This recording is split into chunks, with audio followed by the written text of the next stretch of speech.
Hey, so I want to talk about twin flames and codependency. So yeah, even if you met your twin flame, or you know your twin flame, or you're on the verge of coming into union with your twin flame, you have to understand the twin flame dynamic and the difference between a soulmate dynamic. So with soulmates, you may experience codependency, right?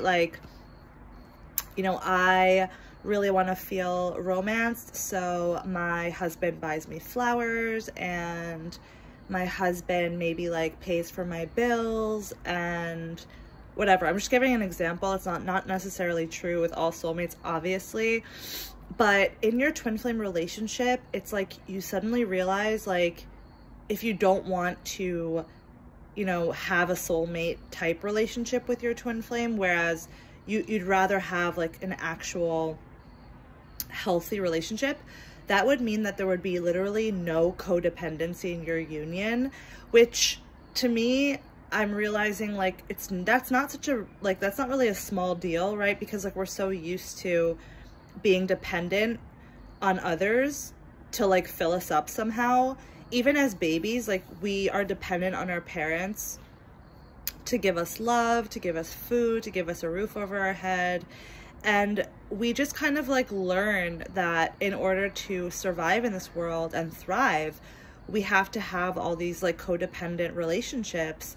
And then that could also, express itself as addictions and such. But in terms of the relationship, a romantic relationship, a partnership, a true twin flame, healthy, harmonious union is one of literally zero codependency. So it's you in a sense may feel I was thinking about this today. I was well, I kind of of course I feel I can feel that I'm in union, and I am in union, but there is a sense of but I'm also at the same time, I'm also single. Okay. And what this means is, your twin flame is not going to come and fill your cup. If you really want romance, you can't expect your twin flame to give that to you. If you really want abundance, you can't expect your twin flame to just pay for all of your shit. Or even sex or romance, you literally have to learn how to give all of that to yourself first from God. And this is a very challenging thing to do when we have such codependent tendencies and addictions, and just we're just used to it. So, for example, I was feeling lately just really down because my twin flame was not really being romantic with me, and just feeling oh, I just want a man to just flirt with me and romance me and take me out on a date and buy me flowers and whatever. And while that can happen with your twin flame, and it does, obviously, your twin flame union is romantic, it's designed to be romantic, but you have to first have that foundation within yourself. And so it's a very different type of romance than it is with a soulmate. So with the soulmate, you could just kind of be completely blocked in that area, or maybe not completely, because obviously you would have to have some sort of self-love and attraction to be able to attract a soulmate. But when it comes down to things, you could be you could have a heavy block within you, and with a soulmate, the soulmate will still take you out on a date, want to have sex with you, want to bring you flowers, whatever. With your twin flame, however, if you have a really heavy block in that area, your twin flame most likely won't give you what you want, because they're going to point out that you have this block. So they're going to place a boundary, they're going to be distant, they're going to be cold, they're going to be, they just might not be so romantic with you, because until you heal the block of romance within yourself and cultivate that romance with God first, your twin flame has no choice but to mirror that to you, so that you can heal, so that you can become completely independent of him and not be codependent, right? So whenever you feel like you want something from your twin flame and you're not getting it, it's not because your twin flame doesn't want to give it to you. It's because your twin flame is teaching you to give it to yourself, build a foundation, and then your twin flame can come and join you there and expand that foundation, right? And make it better and sweeter and nicer. So like, for example, if I choose to romance myself, what I will do is, first of all, I will heal it within myself using the mirror exercise. I'll link that below. I will heal the block. So for example, you know, I'm sad because my twin flame is not romancing me, right? Okay, I'm sad because I'm not romancing myself. So then I go to that place and I ask her what she needs there, right? Is there any truth? Yes, there's truth to this. I do feel a block with romancing myself. I don't feel romanced by God or by myself. I ask her what she needs. She tells me. So she's going to say like, you know, I just really need you to love me here. I just really need you to fill me up here with romance and love and happiness and joy and God, like God's love. So I'm going to fill her up there. I'm going to imagine myself filling her up, and I'm going to ask if she needs anything else. Let's see.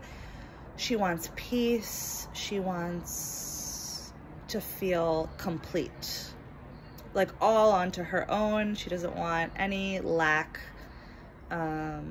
And I'm just going to fill her up with completeness and love.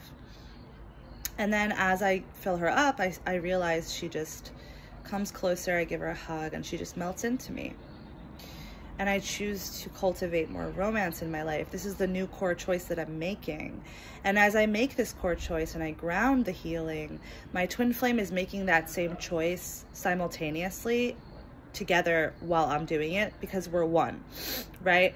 So as I ground this healing and I choose to romance myself, now that I feel better, and I feel more peaceful in this place, I automatically, like I naturally feel like I desire to, you know, maybe go paint my nails or take a bubble bath or like go for a walk and buy myself something, or, you know, cook myself something really nice. Like I'm already feeling this new vibe of like, I desire to romance myself.